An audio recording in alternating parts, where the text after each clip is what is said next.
Vous écoutez la leçon biblique de l'Église de la Science chrétienne indépendante de Plainfield, située à Plainfield, New Jersey, États-Unis d'Amérique. Leçon du dimanche 3 avril 2022. Sujet: l'irréalité. Texte d'or, Galates. Êtes-vous tellement dépourvu de sens? Après avoir commencé par l'esprit, voulez-vous maintenant finir par la chair? Lecture alternée. Qui vous a fasciné, vous, aux yeux de qui Jésus-Christ a été peint comme crucifié? Ne savez-vous pas que vous êtes le temple de Dieu et que l'Esprit de Dieu habite en vous? Que nul ne s'abuse lui-même. Si quelqu'un parmi vous pense être sage, selon ce siècle, qu'il devienne fou, afin de devenir sage. Parce que nous regardons, non point aux choses visibles, mais à celles qui sont invisibles, car les choses visibles sont passagères et les invisibles sont éternelles. Ce n'est pas, en effet, en suivant des fables habilement conçues, et nous tenons pour d'autant plus certaine la parole prophétique, à laquelle vous faites bien de prêter attention, comme à une lampe qui brille dans un lieu obscur, jusqu'à ce que le jour vienne apparaître et que l'étoile du matin se lève dans vos cœurs. La Bible. Au commencement, Dieu créa les cieux et la terre. Puis Dieu dit, « Faisons l'homme à notre image, selon notre ressemblance. » Dieu créa l'homme à son image, il le créa à l'image de Dieu. Il créa l'homme et la femme. Dieu vit tout ce qu'il avait fait, et voici, cela était très bon. Mais une vapeur s'éleva de la terre et arrosa toute la surface du sol. L'Éternel Dieu forma l'homme de la poussière de la terre. Il souffla dans ses narines un souffle de vie, et l'homme devint un être vivant. Lorsque les hommes eurent commencé à se multiplier sur la face de la terre, et que des filles leur furent nées, l'Éternel vit que la méchanceté des hommes était grande sur la terre, et que toutes les pensées de leur cœur se portaient chaque jour uniquement vers le mal. Je ne veux pas vous laisser ignorer, frères, car je n'ai point honte de l'Évangile. C'est une puissance de Dieu pour le salut de quiconque croit. La colère de Dieu se révèle du ciel contre toute impiété et toute injustice des hommes qui retiennent injustement la vérité captive. Car ce qu'on peut connaître de Dieu est manifeste pour eux, Dieu le leur ayant fait connaître. En effet, les perfections invisibles de Dieu, sa puissance éternelle et sa divinité se voient comme à l'œil depuis la création du monde quand on les considère dans ses ouvrages. Ils sont donc inexcusables.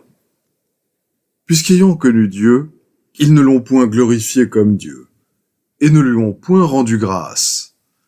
Mais ils se sont égarés dans leurs pensées, et leur cœur sans intelligence a été plongé dans les ténèbres.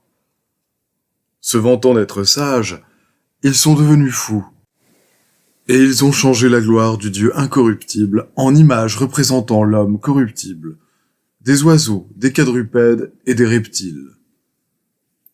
Eux qui ont changé la vérité de Dieu en mensonge, et qui ont adoré et servi la créature au lieu du Créateur, qui est béni éternellement.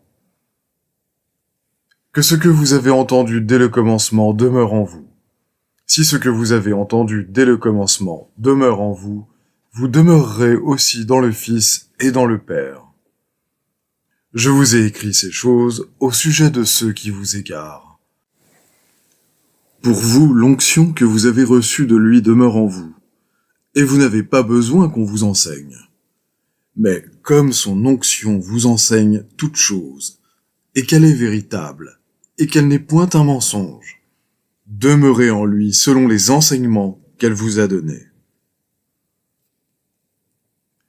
Jésus alla dans la Galilée prêchant l'évangile de Dieu. Il disait, « Le temps est accompli, et le royaume de Dieu est proche.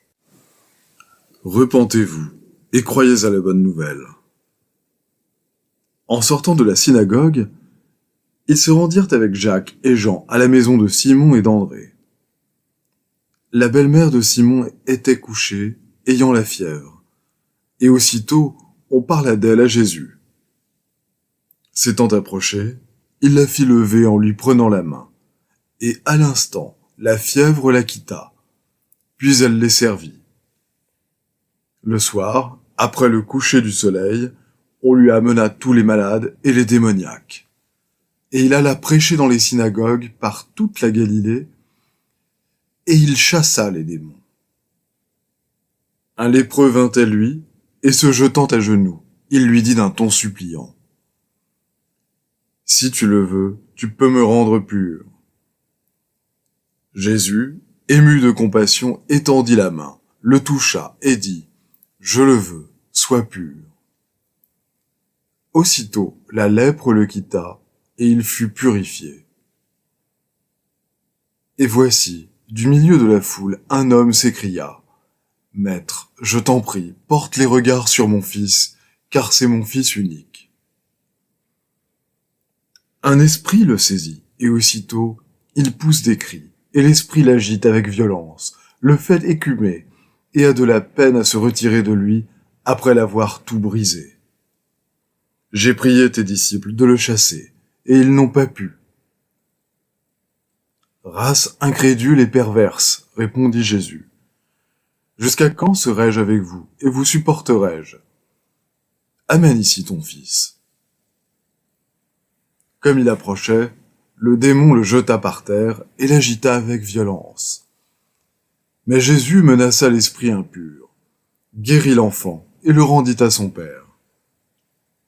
Et tous furent frappés de la grandeur de Dieu, tandis que chacun était dans l'admiration de tout ce que faisait Jésus. Il dit à ses disciples: « Pour vous, écoutez bien ceci. Vous ne savez de quel esprit vous êtes animés. Que dirons-nous donc? Demeurerions-nous dans le péché afin que la grâce abonde? Car le péché n'aura point de pouvoir sur vous, puisque vous êtes non sous la loi, mais sous la grâce. Quoi donc? Pécherions-nous parce que nous sommes non sous la loi, mais sous la grâce? Loin de là. Ne savez-vous pas qu'en vous livrant à quelqu'un comme esclave pour lui obéir, vous êtes esclave de celui à qui vous obéissez, soit du péché qui conduit à la mort, soit de l'obéissance qui conduit à la justice.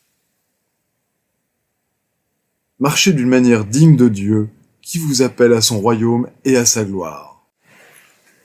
C'est pourquoi nous rendons continuellement grâce à Dieu de ce qu'en recevant la parole de Dieu, que nous vous avons fait entendre, vous l'avez reçue, non comme la parole des hommes, mais ainsi qu'elle l'est véritablement, comme la parole de Dieu qui agit en vous, qui croyez. Je vais maintenant lire les passages corrélatifs tirés du livre d'études de la science chrétienne, Science et santé, avec la clé des Écritures de Mary Baker Eddy. L'esprit est le réel et l'éternel. La matière est l'irréel et le temporel. L'esprit est Dieu, et l'homme est son image et sa ressemblance. Donc l'homme n'est pas matériel, il est spirituel. La dissemblance de l'esprit est la matière, et l'opposé du réel n'est pas divin, c'est un concept humain. La matière est une erreur d'énoncé. Cette erreur dans la prémisse entraîne des erreurs dans la conclusion de toute proposition où elle entre. Rien de ce que nous pourrons dire ou croire relativement à la matière n'est immortel, car la matière est temporelle et par conséquent un phénomène mortel, un concept humain, quelquefois beau, toujours erroné. Le deuxième chapitre de la Genèse contient un exposé de cette conception matérielle de Dieu et de l'univers, exposé diamétralement opposé à la vérité scientifique du récit précédent. L'histoire de l'erreur ou matière, si elle était véritable, écarterait l'omnipotence de l'esprit. mais c'est la fausse histoire en contradiction avec la vraie. La fulgurante condamnation de Dieu portée contre l'homme lorsqu'il ne le trouva pas à son image, la ressemblance de l'esprit, convainc la raison et coïncide avec la révélation en déclarant que cette création matérielle est fausse. La vie, la vérité et l'amour produisent-ils la mort, l'erreur et la haine? Le Créateur condamne-t-il sa propre création? Le principe infaillible de la loi divine change-t-il ou se repent-il? Il ne peut en être ainsi. Les créations de la matière surgissent d'une vapeur, ou prétention erronée, ou d'une mystification, et non de l'étendue, firmament, ou compréhension, que Dieu érige entre le vrai et le faux. Cher lecteur, quelle image mentale ou pensée extériorisée accepterez-vous comme réelle, la matérielle ou la spirituelle? Vous ne pouvez avoir les deux. Vous manifestez votre propre idéal. Cet idéal est soit temporel, soit éternel. C'est l'esprit ou la matière qui vous sert de modèle. Si vous cherchez à avoir deux modèles, pratiquement vous n'en aurez aucun. Comme le pendule d'une horloge, vous serez jeté de droite à gauche, frappant les parois de la matière, oscillant entre le réel et l'irréel. Qu'est donc la personnalité matérielle qui souffre, pêche et meurt? Ce n'est pas l'homme, l'image et la ressemblance de Dieu, mais la contrefaçon de l'homme, la ressemblance inversée, la dissemblance, nommée péché, maladie et mort. L'irréalité de la prétention qu'un mortel est la vraie image de Dieu est illustrée par les natures opposées de l'esprit et de la matière, de l'entendement et du corps, car l'une est intelligence, tandis que l'autre est inintelligence. Croire que la matière est substantielle, ou qu'elle a vie et sensation, est une des fausses croyances des mortels, et elle n'existe que dans une prétendue conscience mortelle. C'est pourquoi, à mesure que nous nous approchons de l'esprit et de la vérité, nous perdons conscience de la matière. Les prétendues lois de la matière ne sont rien d'autre que des croyances erronées suivant lesquelles l'intelligence et la vie sont présentes là où l'entendement n'est pas. Ces croyances erronées sont la cause déterminante de tout péché et de toute maladie. La vérité contraire, selon laquelle l'intelligence et la vie sont spirituelles, jamais matérielles, détruit le péché, la maladie et la mort. Jésus chassait les esprits mauvais ou fausses croyances. Jésus dit en parlant des enfants de Dieu, non des enfants des hommes. Le royaume de Dieu est au-dedans de vous. C'est-à-dire, la vérité et l'amour règnent dans l'homme réel, ce qui montre que l'homme, à l'image de Dieu, n'est pas déchu et qu'il est éternel.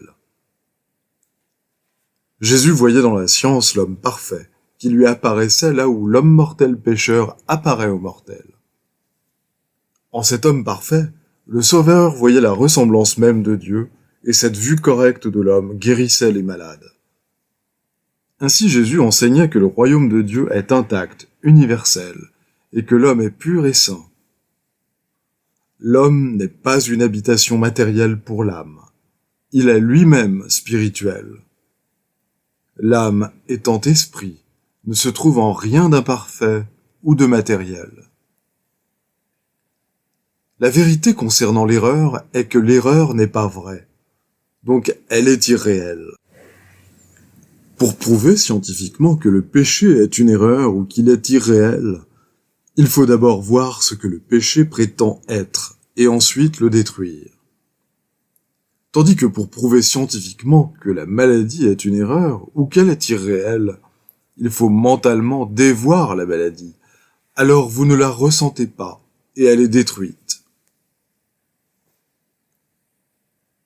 Le pécheur ne peut pas se sentir encouragé par le fait que la science démontre l'irréalité du mal.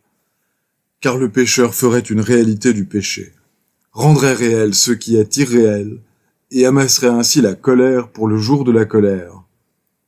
Il fait partie d'une conspiration dirigée contre lui-même, contre son propre réveil à la terrible irréalité par laquelle il a été trompé. Seuls ceux qui se repentent du péché et qui abandonnent l'irréel peuvent comprendre pleinement l'irréalité du mal.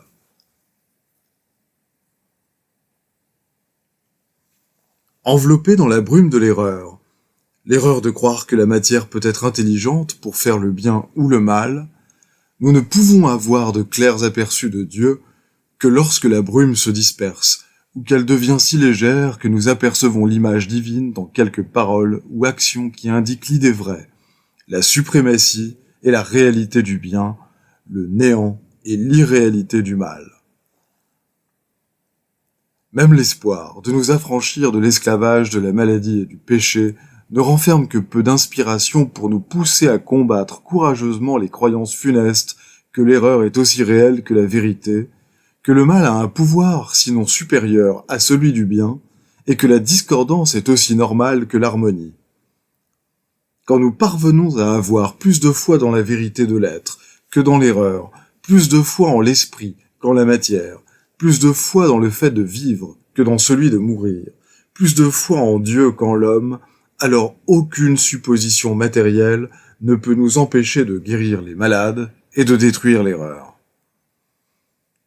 Nous devrions nous détourner de la supposition contraire que l'homme est créé matériellement et porter nos regards vers le récit spirituel de la création, vers ce qui devrait être gravé dans la compréhension et le cœur avec la pointe d'un diamant et la plume d'un ange. Les devoirs quotidiens de Mary Baker Eddy. Prière quotidienne. Il sera du devoir de tout membre de cette Église de prier chaque jour. Que ton règne vienne, que le règne de la vérité, de la vie et de l'amour divin soit établi en moi, élimine de moi tout péché. Et puisse ta parole enrichir les affections de toute l'humanité et la gouverner. Règles pour les mobiles et les actes. Ni l'animosité, ni un attachement purement personnel ne doivent déterminer les mobiles ou les actes des membres de l'Église mère.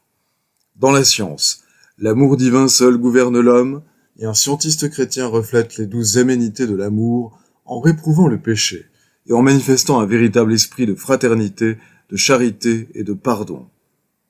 Les membres de cette Église doivent journellement veiller et prier pour être délivrés de tout mal, pour ne pas prophétiser, juger, condamner, conseiller, influencer ou être influencés d'une manière erronée. Vigilance face au devoir. Il sera du devoir de chaque membre de cette Église de se défendre journellement contre la suggestion mentale agressive et de ne pas se laisser entraîner à oublier ou à négliger son devoir envers Dieu, envers son leader et envers l'humanité. Par ses œuvres, il sera jugé et justifié ou condamné.